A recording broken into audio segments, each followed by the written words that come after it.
Kumur-kumur dikunyah-kunyah. Assalamualaikum semuanya, perkenalkan nama saya Muhammad Ubadillah. Kali ini saya akan mempresentasikan hasil saya yang berjudul Sunnah. Latar belakang Sunnah. Sunnah sering disamakan dengan hadis, yaitu semua perkataan, perbuatan, dan takrir yang disandarkan kepada Nabi Muhammad SAW yang menyetujui perbuatan yang dilakukan oleh para sahabatnya. Sunnah merupakan sumber hukum kedua setelah Al-Quran. Rumusan masalah. 1. Apa pengertian sunnah? 2. Apa macam-macam sunnah? 3. Bagaimana periwayatan sunnah? 4. Apa fungsi dari sunnah? 5. Bagaimana kedudukan sunnah sebagai sumber hukum? Tujuan masalah. 1. Untuk mengetahui pengertian sunnah. 2. Untuk mengetahui macam-macam sunnah. 3. Untuk mengetahui periwayatan sunnah. 4. Untuk mengetahui fungsi sunnah. 5. Untuk mengetahui kedudukan sunnah sebagai sumber hukum.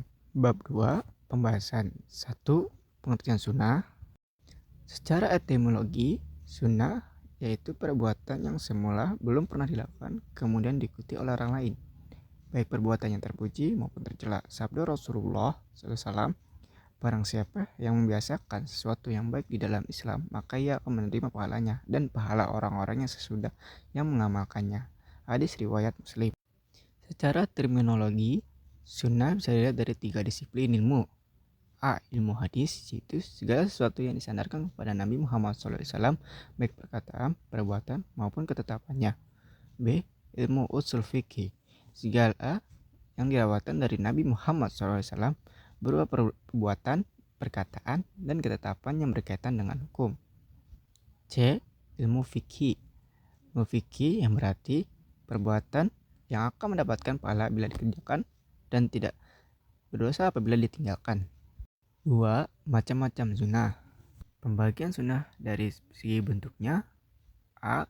Sunnah qauliyah, yaitu ucapan disandari Nabi Muhammad SAW yang didengar oleh sahabat beliau dan disampaikannya kepada orang lain.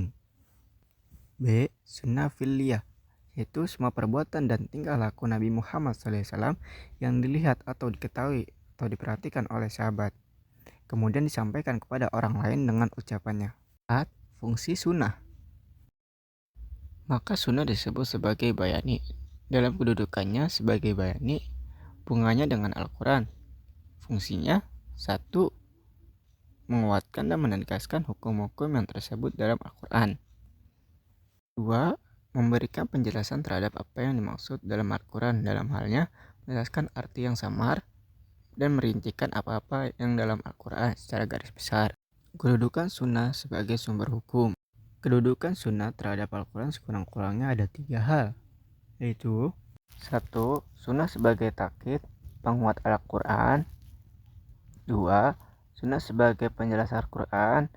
Dalam firman Allah surat An-Nahl ayat 44, telah kami turunkan kitab padamu untuk memberikan penjelasan tentang apa-apa yang diturunkan kepada mereka supaya mereka berpikir.